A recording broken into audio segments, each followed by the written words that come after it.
ओम श्री सिद्ध भैरवाय नमः. तर आपण काय सांगितलं मागच्या याच्यात, आपल्या जीवनाचा शिल्पकार कोण आहे? मी. आता मूर्ख, आता समर्थांनी मूर्ख या शब्दाचे 16 प्रकार सांगितलेले.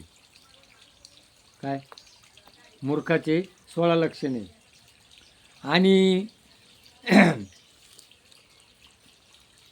लोक यानं असं केलं, त्यानं तसं केलं, हा लोकांची सारख्या चुका पाहतो आणि तू काय करतोय ती विसरून जातो, तो एक मूर्ख. मी लय मोठा आहे, माझ्यासारखा कोणी नाही, आपली आपण स्तुती करी, तो एक मूर्ख. ससुरग्रही वास करी, तो एक मूर्ख. आज प्रत्येक माणूस माझ्यासारखं कोणी नाही. बाहेर आहे ना, आताचे तरुण म्हणले ना, घरामध्ये असे रुबाब करतात, आई व बापा व माणसानो, आणि बाहेर एकदम गायब होतात. घरात गाजे आणि बाहेर लाजे. काय? दुसऱ्याची निंदा. आज समाजामध्ये जर म्हटलं ना, 4 बाया 4 माणसं एकत्र जर आले ना, त्यांच्या डोक्यात दुसऱ्याचा विषय चालू असतो. अरे दुसऱ्याचं काय, तुझं बघ ना. आपल्याला काय करायचे ते बघायचे. त्यानं काय केलं काय घेणं नाही. पण यांच्या डोक्यामध्ये फार अमेरिकेच्या दिल्लीच्या बातम्या, जगानं काय केलं, आणि स्वतः काहीच करायचं नाही. दुसरे माणसं वाईट वागतात. अरे लोक वाईट वागतात, तू कसा वागतो हे तर टिंगल टवाळ्या, आज टवाळ्या करायला माझ्या वाटते. दुसऱ्याच्या निंदा, टवाळ्या, आपलं स्वतःचं परीक्षण आणि वाईट गोष्टी. चांगल्या गोष्टी याला आवडते नाही, वाईट गोष्टी झटक्यानं आवडतात.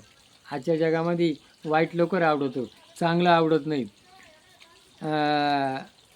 तर औषध गोळ्या, औषध न घेई, तो एक मूर्ख. आपल्या आरोग्याची काळजी आपण करायची, आपली काळजी दुसरी कोणी करणार नाही. आणि मग साधू संत काय सांगितले?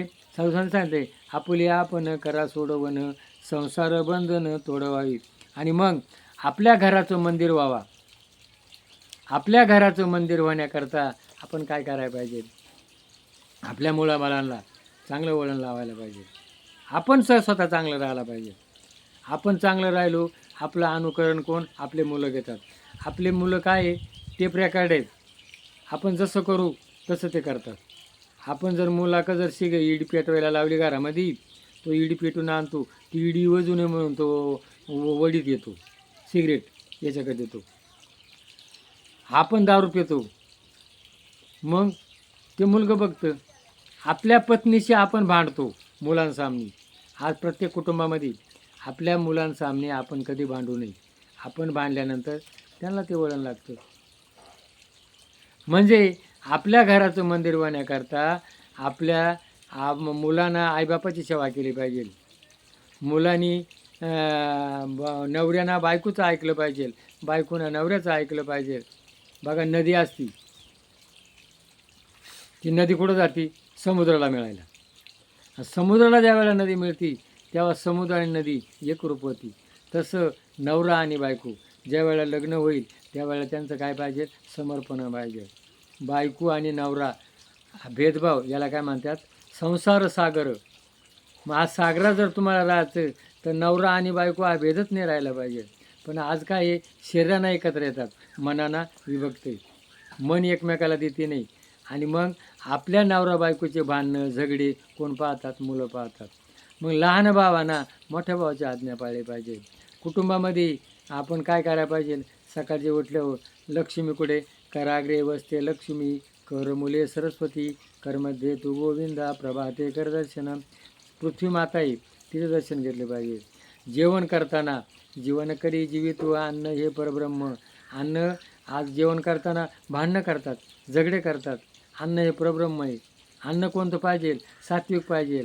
आता तर मच्छी चिकन हे खातात. आणि मग आपल्या घरामध्ये आपल्या घराचं मंदिर होण्याकरता आपण आपला नित्यनेम आहे हा संध्याकाळी प्रार्थना झाला पाहिजे. संध्याकाळी एकत्र प्रार्थना केल्यानंतर कुटुंब एकत्र येतं. आज घराचे काय झाले, गोठे झालेत, घर नाही राहिलं. कोण केव्हा येतं, कोण केव्हा जेवतं, कोण काय करतं, कोणा किती कमावले ताळमेळच नाही. आज कुटुंब विस्कळीत झालेत. दिवसभर कामाची कमाई त्या प्रार्थनेच्या रूपानं ते अन्न आहे ते एकत्र खा. तुमच्या कामाचा विचार करा. आज काय केलं, उद्या काय करायचे, तुमचं कुटुंब एकत्र येईल. आज कुटुंब राहिले नाही, कुटुंब विस्कळीत झाले.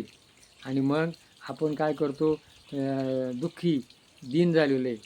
म्हणून घराचं मंदिर होण्याकरता मग ज्ञानेश्वर महाराजांनी काय केले, आज संसार सफल झाला गे माये, जे केले पाय विठ्ठलाचे.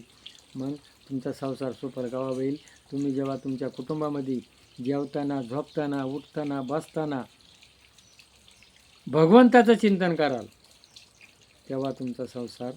पण आज काय झाले, घरामध्ये भगवंत नसल्यामुळं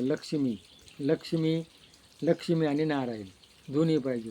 आज घरात नारायण नसल्यामुळं लक्ष्मी निघून गेली, घरं उदास झाली. मग घराचं मंदिर होण्याकरता भगवंताचं स्मरण, चिंतन, एकाग्रता आज राहिली नाही. ती करा, तुमचं दुःख जाईल, दरिद्र जाईल, तुम्हाला सुख. म्हणून संतांनी सांगितलं आहे, आपुले आपण कराव्या सोडवण, संसार बंधन तोडावेगी. आपली सोडवण कोणा करायची, आपण करायची. आपुली हिता जो असे जागता, धन्य माता पिता तयाच्या, कुळी कन्या पुत्र होती जे सात्विक, तयाचं हरित वाटे जेव्हा. आज कुळी कन्या पुत्र कसे झालेत, काय झालेत, दरोडेखोर झाले, डाकू झाले. हे जे बाहेरचे काल्पनिक पिक्चर आलेत, काल्पनिक पिक्चरामुळं सगळं ते अनुकरण घेतलं आहे आणि कुटुंब उद्ध्वस्त झाले.